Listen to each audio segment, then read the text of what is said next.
So this morning I posted my response to the horrific assassination of Charlie Kirk, and I've linked that below if you haven't seen it. But this was one of the comments that I received by way of reply.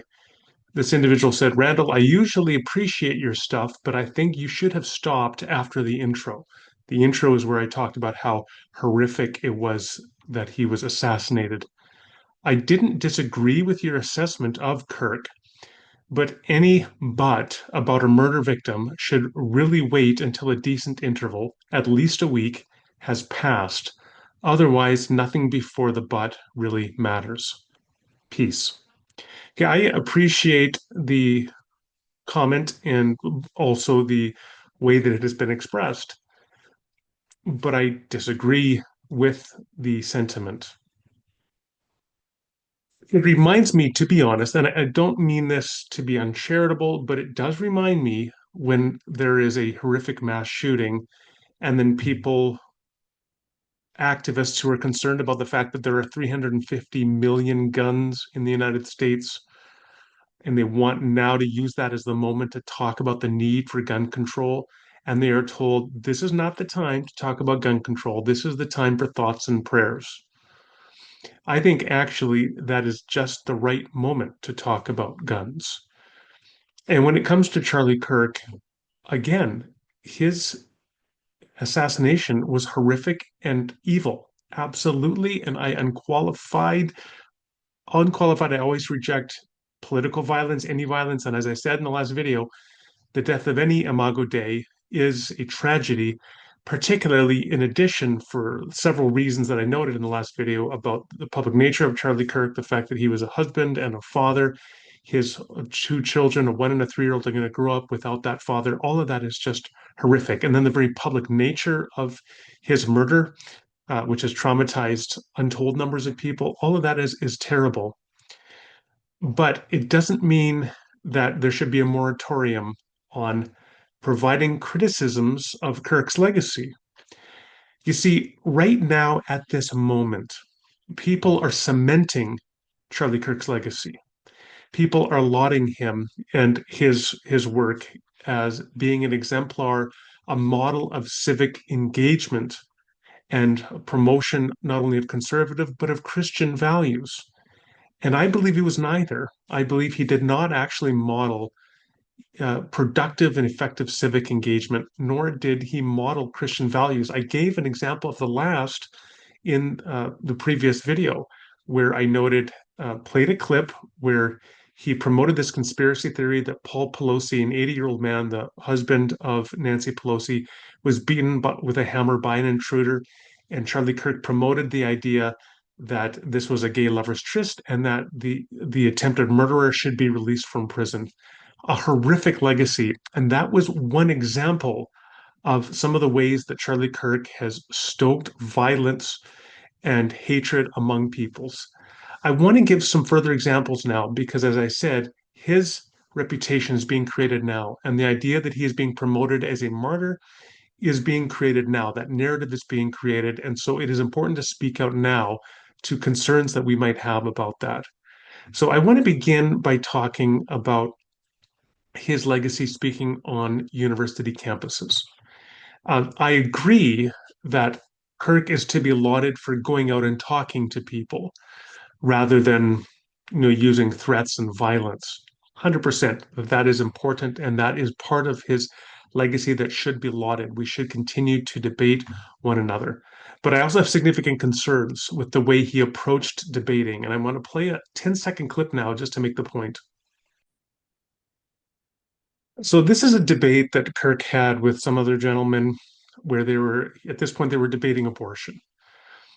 And the thing that I always want to come to when I'm debating abortion is, on the one hand, fetal life clearly is human life. It's not something else, it's human.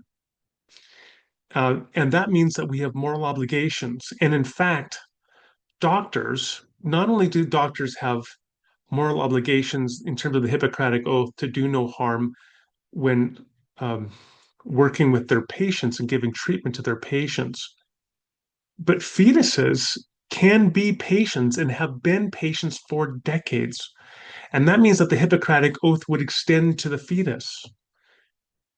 The doctor would have a moral obligation to do no harm to the fetus, just as to the mother. So then the question would be, could the doctor's moral obligation to treat the fetus as a patient be wholly contingent upon the mother's willingness for the fetus to be treated as a patient? Those are important philosophical, bioethical questions, which people who are pro life or pro choice need to wrestle with. People who are pro life also need to wrestle with important questions when it comes to abortion. And here, the issue I always raise is the fact that people have very strong moral intuitions that there is ontological development in utero over time, so that the further that a fetus develops throughout gestation, the greater our moral obligation to protect that fetus, and the more onerous the implications of terminating or ending the life of that fetus become. For example, so when people say life begins at conception and our obligation to protect life is absolute from conception, you can give this thought experiment. If there is a fire in a fertility clinic, and in one room there is an infant, and in another room there are 100 embryos, and you only have time to save the one infant or the 100 frozen embryos from dying in the fire, which do you save? Well, you would say, all things being equal, if you could save 100 lives rather than one life, you should save 100 lives. And yet, overwhelmingly, people have intuitions that say they would save the infant's life before they would save the lives of 100 frozen embryos. And that supports an intuition which is in favor of the pro choice side, that there is ontological development over time. And thus, abortion, let's say early in the first trimester, is morally different than in the third trimester. And from both sides, if we could have that kind of nuance and charity and recognition of complexity of moral issues on highly contentious debated matters like abortion, that would do enormous good for a civil society to realize that we could debate these issues in charity and recognizing the complexity and recognizing that people of goodwill can come down on different sides of an issue. And that has nothing to do, I would submit, with the way that Charlie Kirk typically approached debate, which would be his approach to debate was to get a gotcha moments and to own woke people or own the libs. And I find that that is a very corrupting approach to public dialogue, which treats others with contempt and which evacuates a sense of charity for the other. That brings me finally to this clip. So here's 9 seconds where this one fellow that Charlie Kirk is debating, he's skeptical of the idea that human fetuses are human, which I find to be just bizarre, to be honest. But then look what he does. He sets a trap for Kirk to try to get a gotcha moment. Do you truly, in your heart of hearts, truly believe that this is a human being? This, Without a doubt. without a doubt, Yes. this is a dolphin fetus. Okay, so here's the thing. That is just dumb. That is an attempt to set Charlie Kirk up, right? With here's a picture. He's not going to know what a human fetus necessarily looks like at every stage of gestation. And so he tricked him, right? And he did a gotcha moment, and he got Charlie Kirk to walk into the trap, and he says, gotcha, it's a dolphin fetus. And that does nothing to illumine the issue of abortion. But what that guy was doing is no different than the way Charlie Kirk regularly approached debate himself with libs on university campuses, attempting to own the libs. And so it's a legacy of his own approach to debating. So while he didn't foment violence when he was debating, and that's wonderful that he didn't, I don't think he opened up people's hearts and minds to understand one another or to reason with one another with charity. And that is a profoundly harmful aspect of his legacy.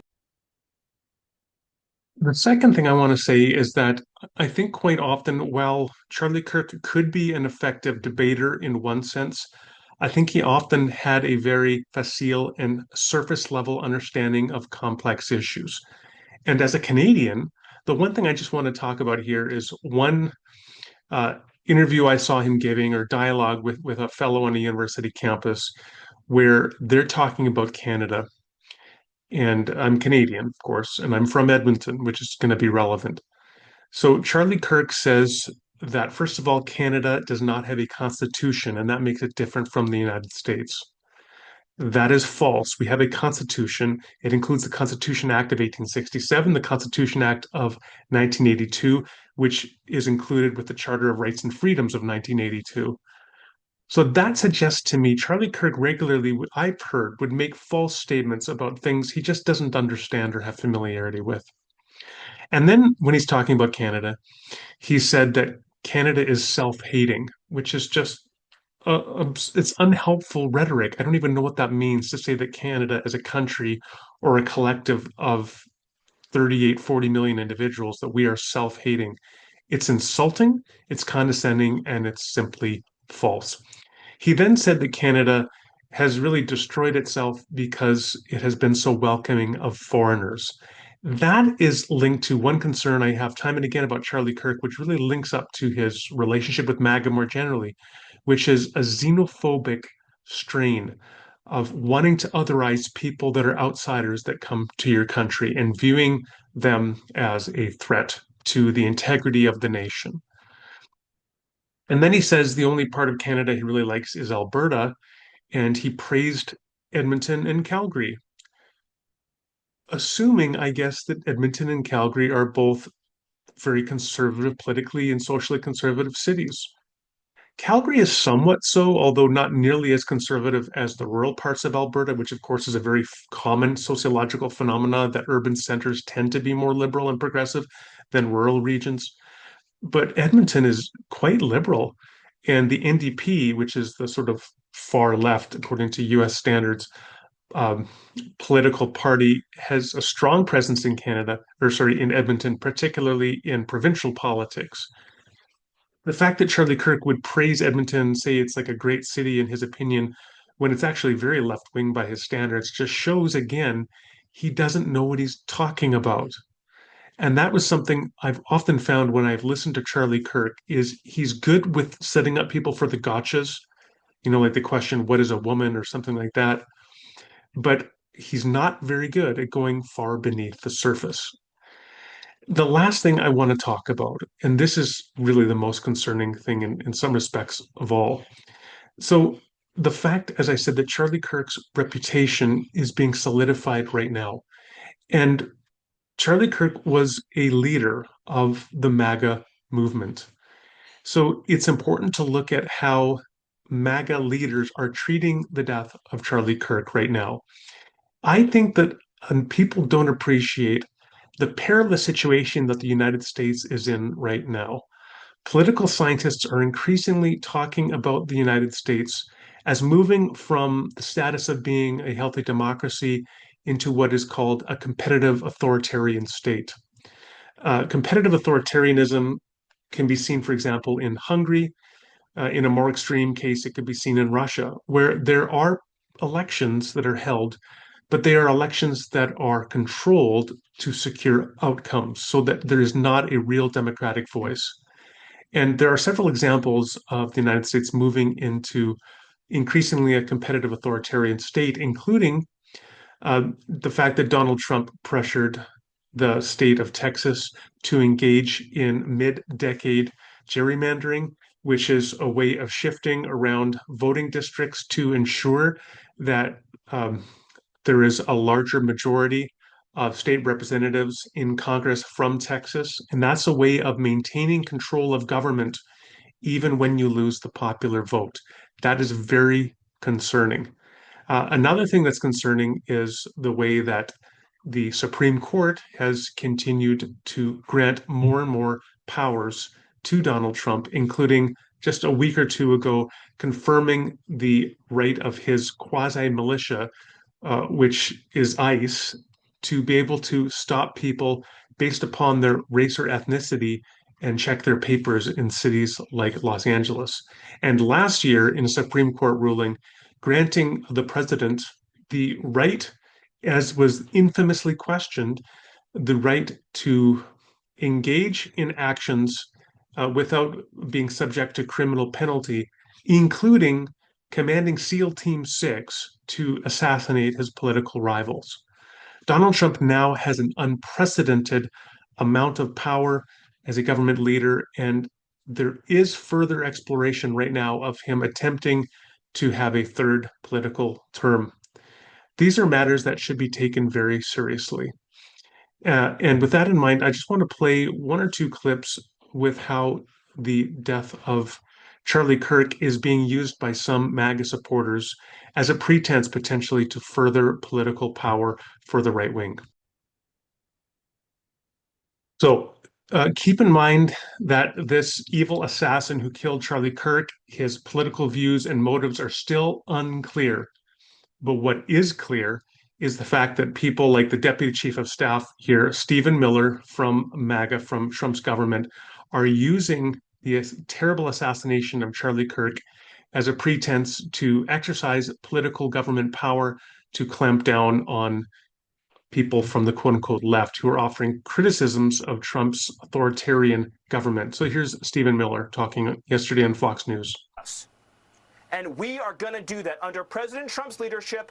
I don't care how. It could be a RICO charge, a conspiracy charge, conspiracy against the United States, insurrection. But we are going to do what it takes to dismantle the organizations and the entities that are fomenting riots, that are doxing, that are trying to inspire terrorism, and that are committing acts of wanton violence. It has to stop. And my message is to all of the domestic terrorists in this country spreading this evil hate.